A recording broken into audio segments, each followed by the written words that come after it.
Well, hi guys. It's autumn. Autumn's really kicked in now. There's still a lot of leaves on the trees around here in Greg's Wood, and as you can see, my little dog's up front. Yesterday I had a good day down on the coast. Very nice. Bought some fishing gear, more of which later, and just enjoying this. There's still a lot of leaves on the trees. I think that, if my memory serves right, is indicative of going to be a hard winter. Whether the winter will be hard or not, I don't know. We're stuck on the edge of the Gulf Stream, so our winters have always been quite mild, except for the mini ice age, which happened a couple of 100 years back.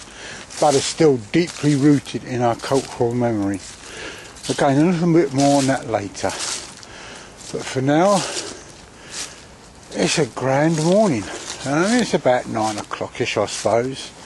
It's a nice day off I had, and got a few thoughts and a review to do, as per usual. And I'm going to go and have a brew up. No breakfast. I had pancakes cooked up for my lovely lady this morning. She does a nice sort of breakfast pancake. So off we jolly well go into the depths of the wood. There you go, beautiful sun. Different area of the woods today. I don't think I can keep going back to where I have been. Basically I'm using up the resources have been used up, not only by me but by many other people, and it's the many other people that have actually overused the resource. So now I'm trying to find a new area. This is towards the other end of the wood. Very young chestnut and sycamore here, a smattering of birch, young and fairly mature birch, no ash. And I'm going to do a little review. I'm going to have a brew up in a minute, but in order to have the brew up, I've got to put the stove together, and I am hoping I'm going to be able to use the wood burning aspect of it. That's the honey stove, marketed by Backpacking Light UK, and can be bought from many outlets within the UK. Good points and bad points, and I will go over these as I put the stove together and hopefully get a nice little fire going, and then put the kettle on for a brew. I'm going to use the honey stove part of it. There's two parts to the honey stove. There's the honey stove and the hive, which is like an extension. It makes for a bigger stove, and is in fact quite efficient at that size. But for today's exercise, I don't need to put all the pieces together. I've just spent a little while getting a bit of firewood together, so it's mostly birch, which will burn quickly, brightly and hot. And while I'm having a tea, we will be talking about ash dieback, or my perception of it, and a few other things. So guys, I'm going to pan over to the next scene. This is what you get for your money. I've got the extension place, but basically for the honey stove itself, you get that, and 6 of those panels. One panel's got a big hole in, and a bag to put it all in. There's also a smaller bag which I've discarded. I now use a oven glove, which I saved from the rubbish at work. So you've got those. I've also added that to it, but you also get that now with the honey stove and the honey stove extension, and it's to put your kettle on the top. Very good. So there you go. That's your basic kit, flat kit layout. I shall put it together in a second.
Well, there it is, guys, going away, and it's blazing away.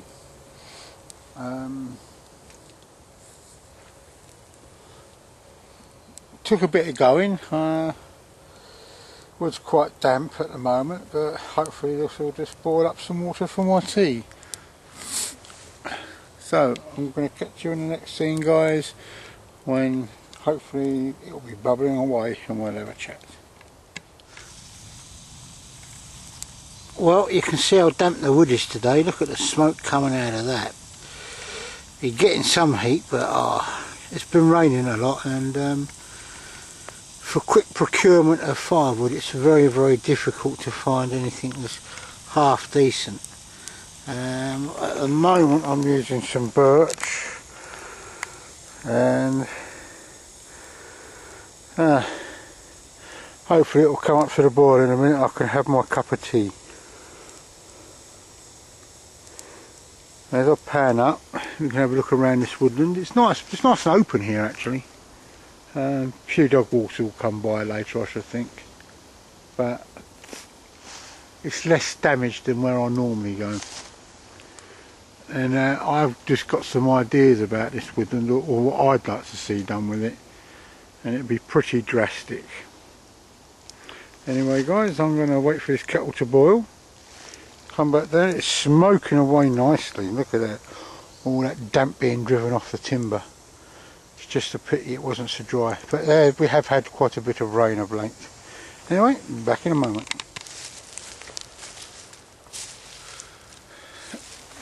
Probably wasn't the best demonstration in the world, guys, of the honey stove. It's burning away quite nicely now. Well, it's burning down. I'm just going to let the embers die out. I just cut the couple back into the thing. It's a very good little stove, and the pros, it's nice and lightweight. So it is nice and lightweight. The cons,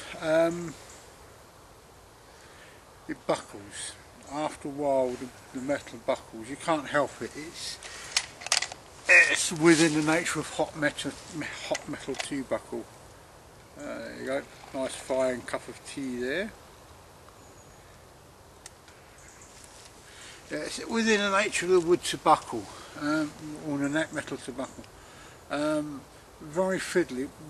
When you first get it, it's a bugger to put together because it's all new and stiff. Then you get a period of where it actually fits together very well, you know, and you don't have any trouble sliding it together. And then it slips back again to being just a little bit awkward, particularly on very cold mornings.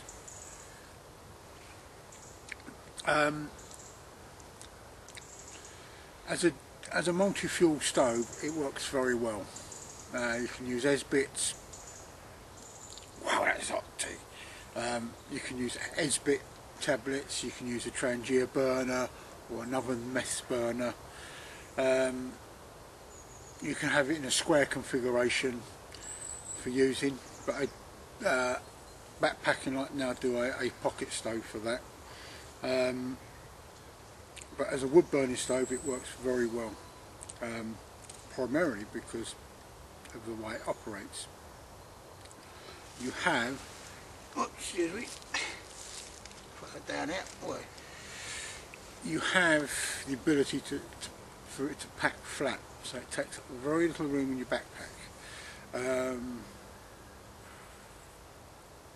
The ideal combination is obviously a fixed blade knife and a small pocket saw to cut your fuel up.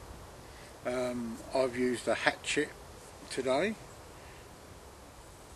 basically because it fits well in my sack, and I've used birch primarily, which is a bit of a pain because particularly if you're burning the twigs and that, there's a lot of tar in the bark and that gets onto the bottom of your cooker.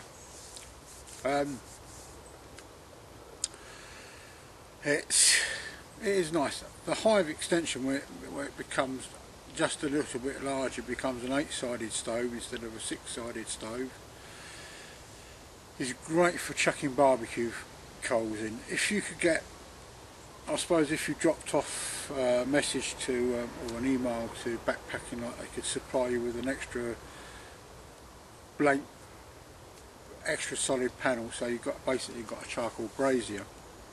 But it all works just very well. You need an ash plate for the bottom really when you're cooking. I mean, out here it's so wet that you drop nothing to catch. But I'll do my no trace bit anyway later. It works very well. It's great for short burns. You know, 20-30 minute burn times.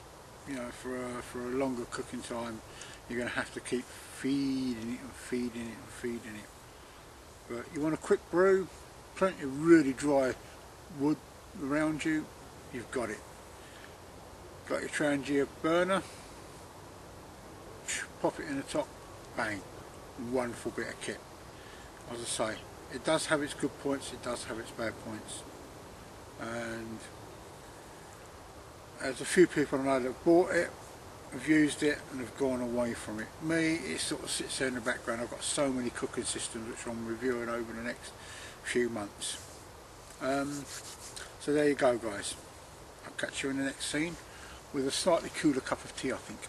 Tea's cooled off a little bit, not much. It's very nice. So I'm going to have to discard those tea bags in the kettle. I have a way of cooking this up now, of where when the water comes up to the boil, I drop the tea bags into the kettle, let it boil for a few seconds, and then pour it out. I like my tea a little bit on the strong side, a little bit tarry or tanny. It's really nice. Well, it's a glorious day, and the news of late unusually has been full of ash dieback and the way it's invaded into the UK. It will have a devastating effect on our ash trees. There's no ifs, ands or buts. It will ride through very much like Dutch elm disease did in the 70s and 80s. But there's a number of points that's been raised in my head, you know, things that I've thought about. Now, I've read Arthur Rackham's book on the countryside, and in there he talks about, I think it's in that book, talks about Dutch elm disease. Now, we think of it as a modern phenomena, but Dutch elm disease has been documented in archaeological terms right back to the end of the last ice age and onwards. So it's done that. You've had peaks and troughs of Dutch elm disease. Obviously a lot of this doesn't get documented because it was done before documentation came about. And I think in many ways it could be the same with this ash dieback.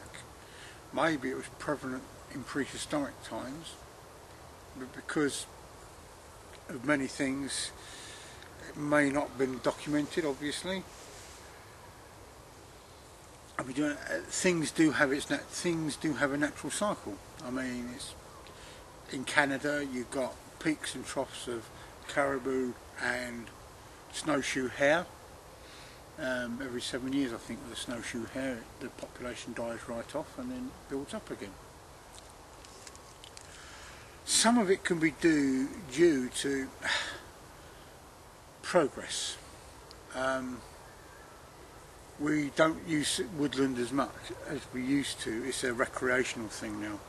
I'm in the middle of what is overstood coppice, and some more on that in a minute. And I think what's happened is because we've had a lack of woodsmen work in the woods now. It's only very enthusiastic amateurs and one or two professionals that get out in the woods. Very little is known. We don't use lime for making string anymore, or making for scaffold poles. We use other materials. It's the same with chestnut. There's still chestnut coppicing going on around here for paling, but it's not on the scale it once was. and of course things like alder, charcoal burning for making gunpowder, has all slipped into the archaeological history. Well, there's very little we can do about it, or we think we can do about it. I think we need to revive coppicing of one form or another in this country on a heavier scale. I'd love to be able to do that. It would be really wonderful to leave that sort of legacy behind. You know, the fact that we amateur woodsmen have actually saved the woods. If you take out all this coppice, cut it right back down to the stalls, process the wood. Most of this would be good for firewood now, but you could process it for firewood. You can use it for making chopping boards. There are many things you can use chestnut for apart from making paling. You can dry a lot of the wood out or bake it in a kiln to make for barbecue charcoal. All sorts of things. The birches, enthusiastic carvers, people that like carving, wood turners, so much you can do with the wood. But it's gaining that support.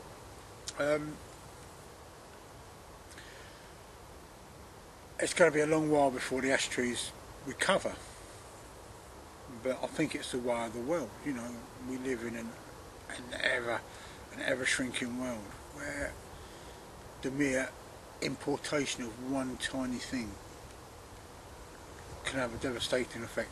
Japanese knotweed is one case in example. Imported as an ornamental, escapes no known predator in this country and is rampant. Japan, it's just a communal garden shrub because it has a natural predator. But with the advent of ash dieback, it just shows you how influential fungi are in the world. I mean, without fungi we wouldn't have bread, we wouldn't have beer, we wouldn't have certain cheeses. Then again, we wouldn't have athlete's foot or ringworm. So there's positives and negatives. But other than that, not a lot going on. Next week, the end of next week, I'm off up to the Lake District for a week. A bit more on that later, or in another video. And it's going to be a good week. Canoeing, making paddles, making crook knives, and other things. Right, I did mention earlier about fishing. I went to Hastings yesterday, and nice day out. I bought myself a new spinning rod, a two-part spinning rod, not a collapsible one. I've got two fold-away rods, but they keep falling in on themselves. They're nice little rods, both gifts, and very good they are too. But I bought a purpose-built spinning rod, 11-foot spinner, with a wheel, comes as a kit, and I bought some other pieces, a sea float, and some swivels, and split rings, so I can make my own spoons. I'll be doing a video on that, and I'm looking forward to starting up something I used to do a lot of when I was younger, and that's going fishing. Maybe do some overnights on that, but I've got to find a good place to fish. Hastings doesn't seem to be that good. My favourite places are Dover, Hythe, mostly Hythe, and along that stretch of the coastline out towards Dungeness Power Station. But that's a difficult place to get to. You need a car for that. But I digress. Other than that, in the world of men, there's not a lot been going on. It's not a lot at all. It's been very quiet on the bushcraft front, but then the winter is upon us, and most people wrap up and pack up their gear for the winter. Me, it's still going to stay out, and I'm still going to get out in the woods. Come rain, sunshine, snow, fog, or whatever, I'll be out here. I've got some new clothes, I've got some new gloves, I've got a new hat. I might do a review on them next week. and do another cooking review. These cook system reviews, I'm just going over them as and when, and it's just my sort of like take on it, and to give people ideas of what there is out there, because you know it's not just a pocket rocket stove, and it's not just a wood burning stove. You know, there's so many things out there. What else has been happening? Oh yes, watched a very good programme called Food in England by, I think, Dorothy Hartley. Still in print, the book, and it's given me a few ideas on cooking. One in particular on the way the bargees, the guys that used to run the barges, used to cook their meals. It was a one pot meal, very similar to a slow cooker. They had a big bucket and a china pot, and they layered their meal in the china pot. You put, say, turnips, then some vegetables, chopped up belly pork, a clouty on the top of that, and then some more food, another clouty, and then apples maybe. Then you sealed the top up, dropped it into boiling water, and just let it stew away. Looking at that, I could see how it could work with either a Dutch oven or billy can and an insert. At some point in the near future I will experiment with this and see how it works, because it seems a very, very good idea. It'll have to be done over an open fire, because it will take a long while to cook, and it's actually making sure the fire's kept well going. Otherwise, if it'll go out, you just ruin your dinner. It looks a very good way of cooking food, actually. You know, everything there, you know, when you've got everything, you've got your carbohydrates and your proteins and everything, but it's all cooked in one pot. And it just looks so superb. Having said that, over the coming year, I did promise myself to do more outdoors cooking over the past year, which I haven't done, primarily because of other aspects of my life changing drastically.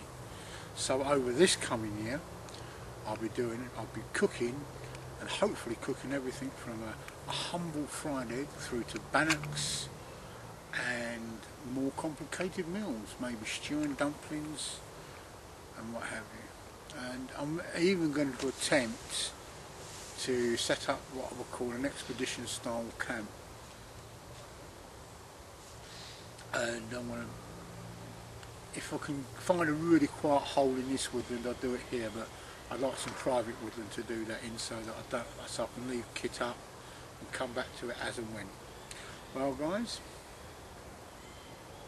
I think a tile is afoot, and in a bit I'll be doing that. I'm just going to have a wander around and see what there is. I shan't take the camera with me, but I shall take my broom. So with that, oh, that is black, that is good. So with that, I will see you in a bit.